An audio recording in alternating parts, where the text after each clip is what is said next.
Chega mais, galerinha do Mengão, trazendo mais um vídeo aqui com os especialistas aí de finanças, os caras jantando a mídia aí que fala de finanças aí. O vídeo tá muito top, galera. Fica comigo até o final e acompanha aí, trazendo também a Leila do Palmeiras aqui que tá pressionada sobre o Abel aí. Então, galera, já deixa aquela inscrição que é muito importante para mim estar trazendo sempre conteúdo para vocês aqui. Já deixa aquele like, já deixa a sua opinião, já deixa seu comentário e acompanha o vídeo aí, galera.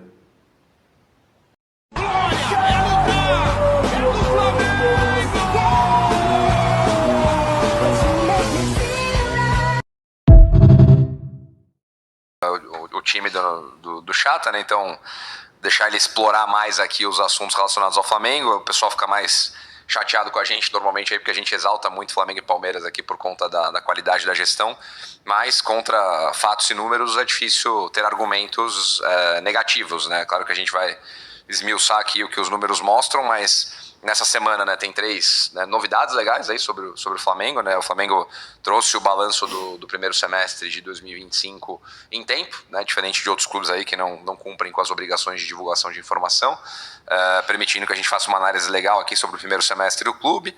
Ponto número 2 foi a classificação na Libertadores, claro, né? Sempre importante para o planejamento do clube na temporada. E ponto 3, um novo contrato com a Betano, colocando aí em patamares europeus o patrocínio master do Flamengo e a camisa do Flamengo quando você olha para o conjunto de receita que ela gera para o clube, né, Chato? O que você achou primeiro do balanço, né, olhando a performance financeira do Flamengo nesse primeiro semestre, que vem na mesma toada dos últimos anos, mas trazendo alguns indicadores interessantes aí, sobretudo no investimento no campo, né? Pô, perfeito. Eu sei que para falar aqui do popular malvadão o pessoal não gosta, né? Fizeram vários cortes de eu falando aí do Palmeiras, mas acho que o Flamengo, comparado aí com o final do ano passado, né, do quarto trimestre, acaba tendo notícias muito positivas para sua torcida. É claro que dentro do campo, em que pese a eliminação aí da Copa do Brasil, o clube tem uma performance sólida no Campeonato Brasileiro e também com a classificação essa semana. Enquanto a gente grava, né, o Flamengo eliminou o Internacional e vai projetar voos maiores, está muito na situação ali de 2019. Agora, eu, como um verdadeiro amante, né, das finanças, eu estou muito empolgado com esse episódio porque a gente está com muita matéria, muita substância para falar justamente do porquê que o Flamengo está vivendo esse momento positivo dentro do campo.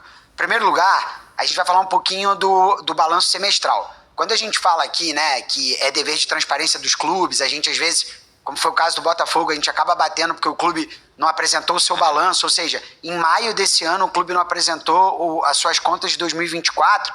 Clubes como o Flamengo e o Palmeiras, eles, até por uma questão de governança, de transparência, eles divulgam os seus balanços de meio de ano. Ou seja, é muito mais fácil a gente ir medindo esses clubes ali mês a mês, ano a ano, se você tem um acesso a essas informações.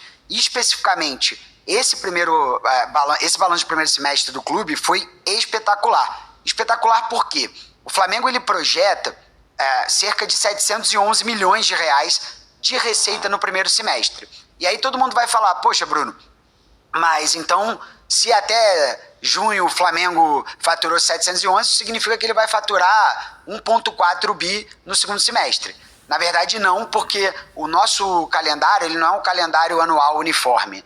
Como as principais competições elas são principalmente focadas no segundo semestre, então ali Copa do Brasil, Libertadores e grande parte do Brasileiro, geralmente os clubes arrecadam menos na primeira metade do ano, justamente porque o fluxo de caixa vai apertando, porque as receitas de direito de transmissão elas são pagas gradualmente, ainda que os clubes reportem todas essas receitas de forma global no seu balanço. E além disso, primeiro trimestre o estadual paga menos, em janeiro você tem 1 ou 2 jogos de bilheteria em casa, então o fluxo de caixa mais robusto dos clubes, de fato, ele começa a pegar ali de março, abril para frente, né? Então, de fato, você ter os 711 milhões aí no primeiro semestre é um indicativo de que o Flamengo pode chegar na casa ali de 1,6, 1,7, 1,8, a depender do que ele faça daqui para frente, claro, né? Exatamente. E o clube ele traz outros sinais, né? Porque a gente, até o relatório convocados, a gente sempre brincava assim, quanto que seu clube arrecada e quanto que seu clube deve.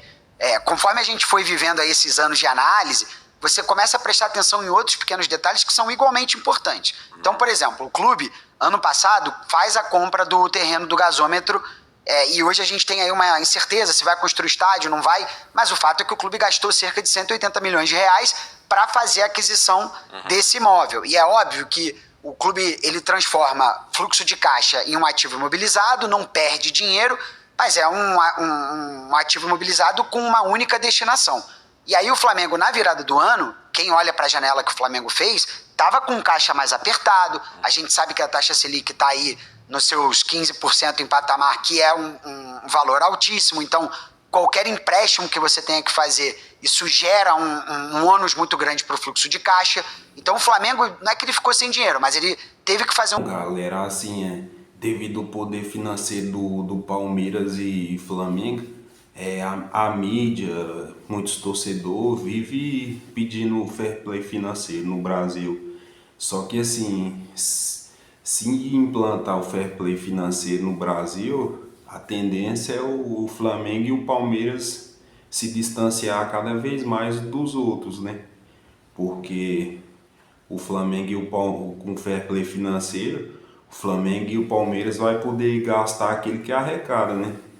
Igual o Flamengo arrecada, esse ano vai arrecadar na casa de 1 bi e 700, né? E o Palmeiras na casa de 1 bi e 300 mais ou menos. Então, assim, igual esses clubes aí que tá virando SAF mesmo, igual eles está gastando mais do que arrecada. Então, assim, com fair play financeiro, jamais eles vão poder fazer isso. Então, assim, tem muita gente que com fair play financeiro vai frear Flamengo e Palmeiras.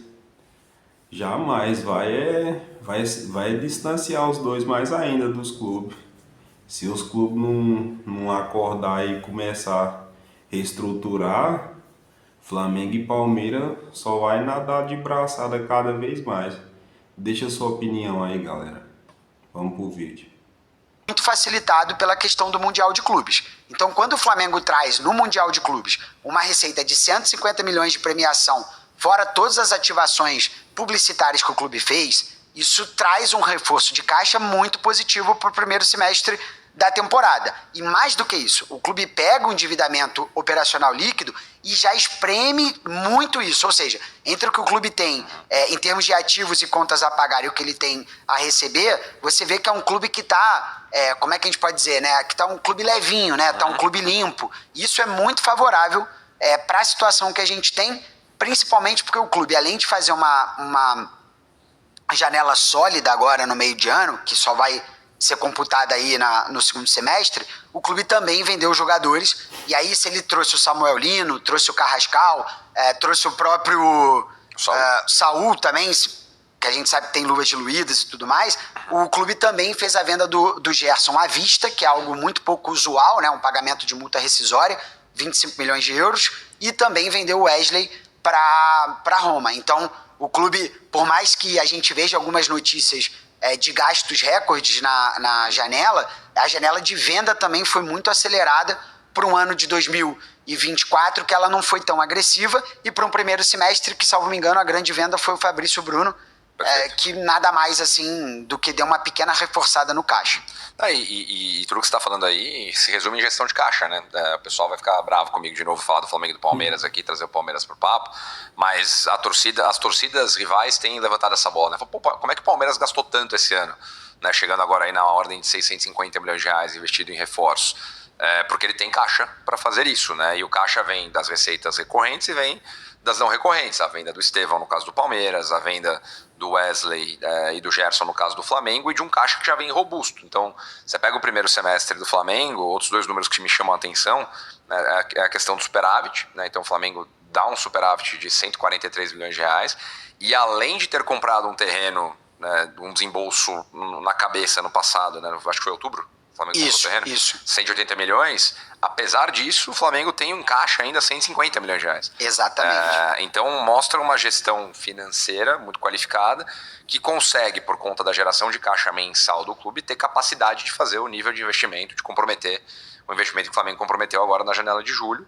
E a gente sempre falou, e vou continuar repetindo, que se o resto da galera não se organizar, a boca do jacaré vai continuar abrindo. Flamengo e Palmeiras vão ter cada vez mais poder de compra, Flamengo e Palmeiras vão ter cada vez mais bons jogadores à sua disposição, e a tendência é que eles ganhem mais, é o ciclo virtuoso do futebol. Então esse é o sinal amarelo piscando aí para os outros clubes de massa crítica, e todos os clubes do futebol brasileiro, se organizarem financeiramente, porque se você não tentar diminuir a distância para eles, ela vai continuar aumentando.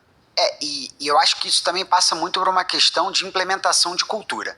Então, se você olha para as finanças do Flamengo, o clube praticamente tem um endividamento nulo face à sua receita, e olha um clube que na virada do ano estava sem caixa, estava com caixa bem espremido. O Flamengo nesse primeiro semestre, mais do que os 150 milhões de caixa, o Flamengo faz uma variação positiva de 56 milhões de reais em caixa. Então, assim, o Flamengo ele podia perfeitamente ter comprado o atleta, mas como o clube, assim como o Palmeiras, assim como outros clubes que estão sendo bem geridos, o próprio Bahia, a gente vai falar um pouquinho aqui do São Paulo também, são clubes que entendem a realidade dentro do que eles se propuseram para aquele período. Então, se o Flamengo falou, olha, nós não vamos gastar no primeiro semestre, isso foi cumprido à risca, para que no segundo o clube pudesse fazer uns investimentos a longo prazo. Então, isso é muito importante, porque aí quando a gente olha o que o Flamengo ainda tem a pagar, a diferença entre o que o Flamengo tem a pagar e receber por atletas, é um valor de 229 milhões de reais. Ou seja, algo que se você diluir por 2, 3 anos, considerando que o clube vai ter mais ou menos 1,5 bilhão de receita todo ano, é nada.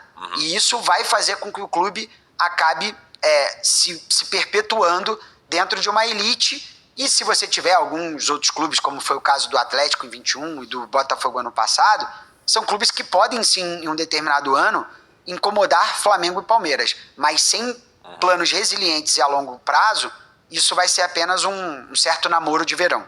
Mas por que eu falo para vocês que eu acredito que esse contrato já até está assinado, porém está engavetado? Por causa do que aconteceu do Catar. Lembra que o clube lá do Al Sadd entrou na FIFA?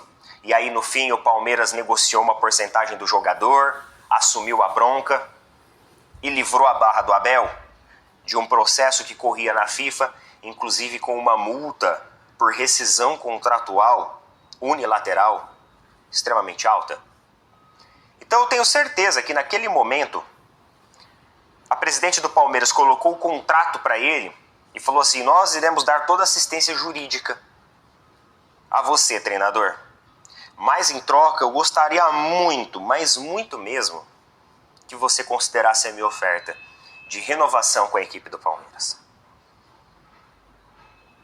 Eu tenho quase absoluta certeza que isso aconteceu. Só que isso não vai ser falado agora.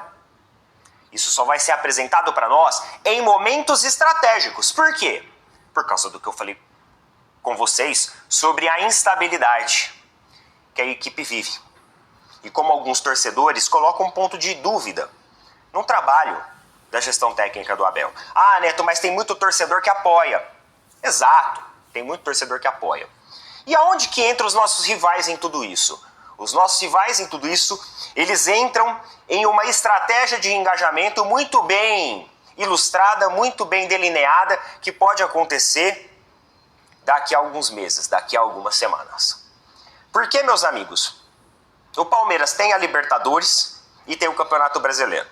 A Libertadores nós iremos enfrentar o River, com possibilidade, de acordo com uma combinação de resultados e um resultado positivo do Palmeiras frente ao River, pegarmos o São Paulo em uma semifinal de Libertadores. Paralelamente a isso, no dia 5/11, nós temos um jogo, um compromisso dentro do Maracanã contra o Flamengo. Opinião aí a respeito do Abel Ferreira.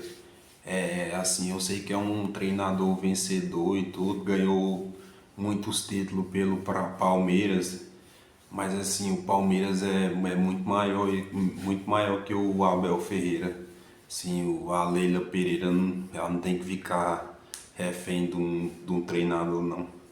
E um cara que ganha quase 3 milhões por mês tinha que estar entregando mais. E agora nós temos também uma mistura especial de Andrés Pereira que inclusive chegou hoje ao Palmeiras, foi apresentado. E do outro lado nós temos o São Paulo, que é um rival histórico. Um rival histórico, tradição, choque rei. Onde vencer esses rivais representa chegar a uma final de Libertadores, óbvio que vai depender do São Paulo também contra a LDU e do Palmeiras como River, mas eu estou criando um cenário, veja bem, é criar cenários e depende também de um resultado dentro do Maracanã.